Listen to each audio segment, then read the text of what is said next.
শুরুই করলো একটি প্রাইমারি স্কুল বম্বিং এর মাধ্যমে, যেখানে প্রায় 175 জন নিরীহ শিক্ষার্থী সেখানে নিহত হলেন। তো এই জায়গা থেকে দাঁড়িয়ে আমরা কিভাবে ইরানের পক্ষে না দাঁড়াই, মুসলমান হিসেবে যে ইমানি দৃঢ়তা থাকার কথা ছিল সেই দৃঢ়তার জায়গা থেকে আমরা সরে যাই। আমাদের মুসলমানদের মধ্যে যে কোনো ইস্যু নিয়ে অনেক ধরনের মতামত, দল বদলে আমরা বিভক্ত হয়ে যাই। বিশেষ করে যদি আমি একটু ইসরায়েল আমেরিকার সাথে ইরানের যুদ্ধের দিকে তাকাই, তাহলে একটি জিনিস খুব ক্লিয়ারলি এখানে দেখা যাচ্ছে যে মধ্যপ্রাচ্যে আমেরিকার যে ঘাঁটিগুলো রয়েছে সেগুলোর থাকার প্রয়োজন কি ছিল, যেখানে মুসলমানদের সমগ্র বিশ্বের সব মানুষের সবচেয়ে এর মধ্যে অন্যতম বেশি ধনী মধ্যপ্রাচ্য, তাদের তেল পেট্রোডলার দিয়ে পুরো বিশ্বের অর্থনীতি শাসিত হয়।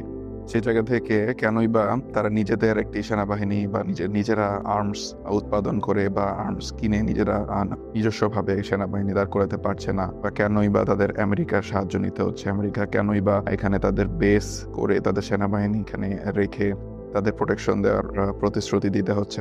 আল্লাহ যখন বলেছে যে তোমরা কাফের মুশরিক ইহুদি নাসারাদের বন্ধু হিসেবে বা অভিভাবক হিসেবে গ্রহণ করে না, তখন এর পেছনে আপনার কি মনে হয় কেন তাদের এই মনস্তত্ত্ব?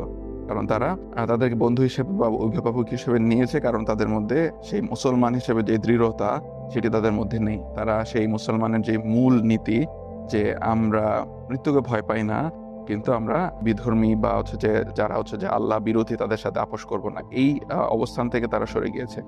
তো সেখান থেকে যদি আমাদেরকে বলতে হয়, তাহলে ইরান নিয়ে অনেকেই অনেক ধরনের মন্তব্য করছেন, ইরান নিয়ে অনেক ইখতিলাফ রয়েছে, তাদের আকীদা নিয়ে অনেক মতভেদ রয়েছে।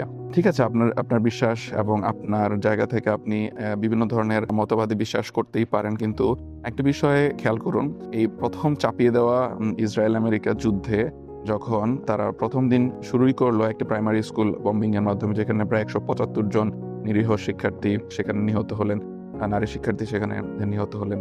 তো সেই জায়গা থেকে এটি তো প্রকাশ্য জুলুম এবং তাদেরকে চাপিয়ে দেওয়া একটি তাদের উপর আগ্রাসন। তো এই জায়গা থেকে দাঁড়িয়ে আমরা কিভাবে ইরানের পক্ষে না দাঁড়াই, সেটি হচ্ছে যে আমার প্রশ্ন, যেখানে তারা সরাসরি যে আগ্রাসনের শিকার। আপনি তাদের প্রিভিয়াস ব্যাকগ্রাউন্ড, হিস্ট্রি, তাদের আকীদা, তাদের নিয়ে অনেক ধরনের ইখতিলাফ, অনেক মতামত এটি থাকতেই পারে, কিন্তু এখান থেকে তো আমাদের ইরানকে সাপোর্ট না করার কোনো কারণ আমি খুঁজে পাই না। দ্বিতীয়ত হচ্ছে যে আমাদের মুসলমান হিসেবে যে ইমানি দৃঢ়তা থাকার কথা ছিল সেই দৃঢ়তার জায়গা থেকে আমরা সরে যাই।